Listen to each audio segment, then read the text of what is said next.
தமிழக சட்டப்பேரவை வரும் 20ஆம் தேதி கூடும் என சட்டப்பேரவை செயலாளர் ஜமாலுதீன் அறிவித்துள்ளார். இது பற்றிய கூடுதல் தகவல்களை நமது செய்தியாளர் லாவண்யாவிடம் கேட்கலாம். லாவண்யா, சட்டப்பேரவை கூட்டம் 20ஆம் தேதி கூடுறதா சொல்லியிருக்காங்க. மே மாதம் தேர்தல் இருக்கும்னு எதிர்பார்க்கிற சூழ்நிலையில இது எவ்வளவு முக்கியத்துவம் வாய்ந்தது? பனிமலர், வருகிற 20ஆம் தேதி தமிழ்நாடு சட்டமன்ற பேரவை ஆளுநர் உரையுடன் இந்த ஆண்டு தொடங்க இருக்கிறது.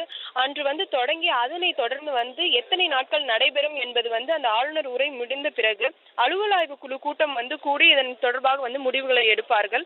மேலும் இது சட்டமன்ற தேர்தல் வருகிற மே மாதம் நடைபெறக்கூடிய சூழலில் இந்த உரை மிகுந்த முக்கியத்துவம் வாய்ந்ததாக கருதப்படுகிறது. குறிப்பாக ஆளுநர் உரையில் இந்த 4.5 ஆண்டுகள் இந்த அதிமுக அரசு மேற்கொண்ட திட்டங்கள், செயல்பாடுகள் மற்றும் அதனை தொடர்ந்து புதிய அறிவிப்புகளும் வெளியாகும் என்று எதிர்பார்க்கப்படுகிறது.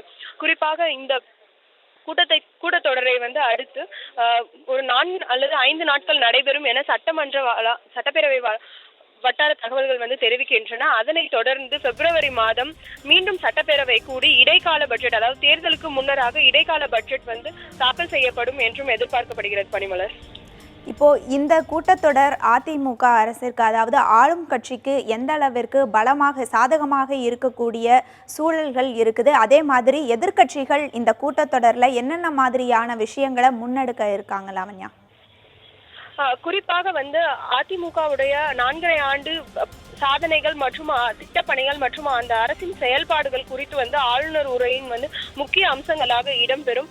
அதனை தொடர்ந்து எதிர்கட்சிகள் பல்வேறு முக்கியத்துவம் வாய்ந்த, அதாவது கடந்த செப்டம்பர் மாதம் சட்டமன்றம் கூடி நிறைவடைந்தது. அதனை தொடர்ந்து நடைபெற்ற பல்வேறு விஷயங்கள் குறித்து எதிர்கட்சிகள் கேள்வி எழுப்ப இருக்கிறார்கள். குறிப்பாக மழை வெள்ள பாதிப்பும், மேலும் செம்பரம்பாக்கம் ஏரி நீர் திறந்து விட்டது தொடர்பாக கேள்வி எழுப்புவதற்கு எதிர்கட்சிகள் ஏற்கனவே திட்டமிட்டு இருக்கிறார்கள். எனவே அது தொடர்பான கேள்விகளும் முன்வைக்கப்படும். அதே போன்று நிவாரண நிதிகள் முறையாக மக்களுக்கு சென்றடைந்ததா, மேலும் அது மட்டும் இல்லாமல் நிவாரண பொருட்கள் வழங்குவதும், அதே போன்று மக்களுக்கு வீடு வழங்குவதிலும் இருக்கக்கூடிய சிக்கல்கள் தொடர்பாகவும் கேள்வி எழுப்பப்படுவதற்கான வாய்ப்புகள் இருக்கிறது.